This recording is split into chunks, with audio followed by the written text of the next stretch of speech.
seems like everybody wants to talk about treasuries, and I can't say I blame them. That's the market that's moving, and it deserves a lot of attention.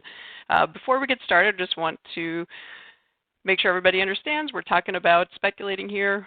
There's a substantial amount of risk in trading futures and options. It's not suitable for everybody. And by the way, whether you trade futures and options or you just want to use some of this information to help you handle your stock and bond portfolio, obviously that's great too, but there's always going to be risk. Anytime we're trying to one-up the market, there's risk involved. So one thing that we found that was extremely interesting is if you look at Treasury seasonals over the last 5 years, our friends from MRCI provided us with this data. The 10-year note futures has had a very strong tendency to peak out around first notice day. If you're unfamiliar with first notice day is basically the day that the exchange, or the deadline the exchange, gives to traders to avoid taking part in the delivery process. So anybody that is in a position really needs to be out before first notice day, particularly if they're long. If they're short, they can stay beyond, but that gets a little more complicated than what we're trying to talk about today.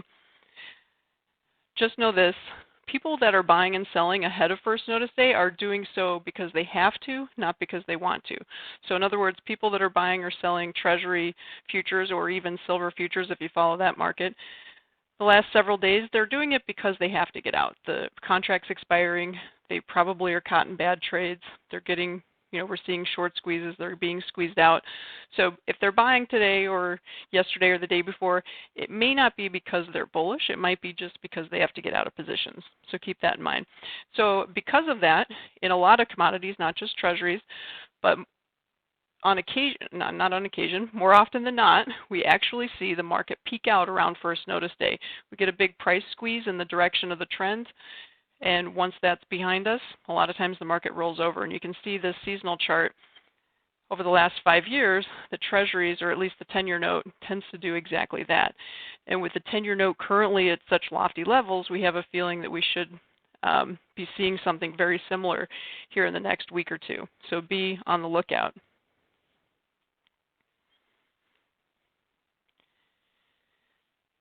Looking at the weekly chart,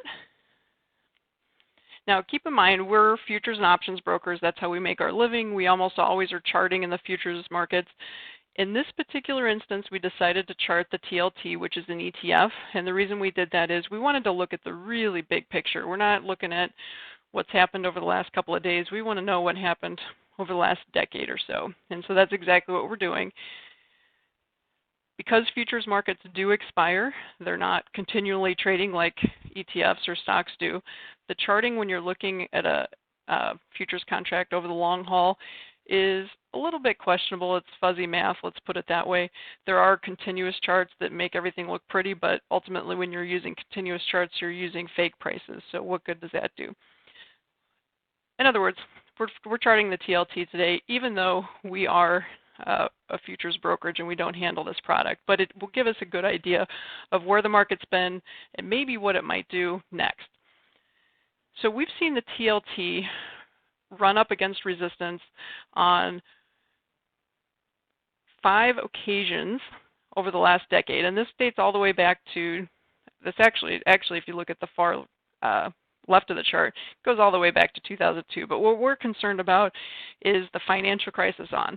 So about 2008, 2009, you see the TLT peaked and then fell back into the bottom end of the range, and so on and so forth. And we saw that, we've seen that a handful of times since then.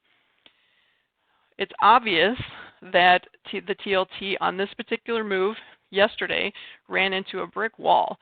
So far that resistance is holding. We expect it to hold. We don't expect it to be clean. It's probably going to be messy. Things like this always are. But the odds of it breaking above that resistance area, in other words, yesterday's highs, and holding up there probably aren't very good. If you look at the RSI, those are the indicator at the bottom, the top indicator at the bottom of the chart. The RSI has poked above 70 only 3 times since the financial crisis, this being one of those times. On 3 other occasions, we've seen the RSI poke towards 70 but not quite get above it. In all 6 of those occasions, the market has turned around sharply. So maybe this time is different, but it probably isn't. We're probably at a situation where we've already seen most of the buying come in. You know, all the overseas buyers seeking yield, they've already made their move. A lot of the U.S. buyers seeking safety, they've already made their move. And keep in mind, they're seeking safety from a recession that may never even happen. So, you know, it's going to be interesting over the next couple of months. But according to seasonals and according to the charts, the Treasury rally should be losing its steam up here. So if you're interested in learning more about the COT report and learning more about charting and some of the market analysis that we do, I recommend or suggest that you at least consider taking a look at my book, Higher Probability Commodity Trading. You can purchase it at any major book outlet. It's cheapest on Amazon. They do have a Kindle version, which is relatively cheap. So please, if you're interested.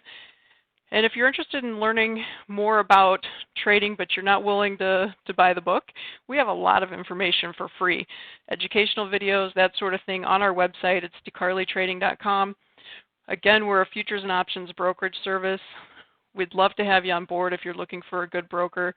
Most of our clients trade online, but we also offer broker-assisted trading.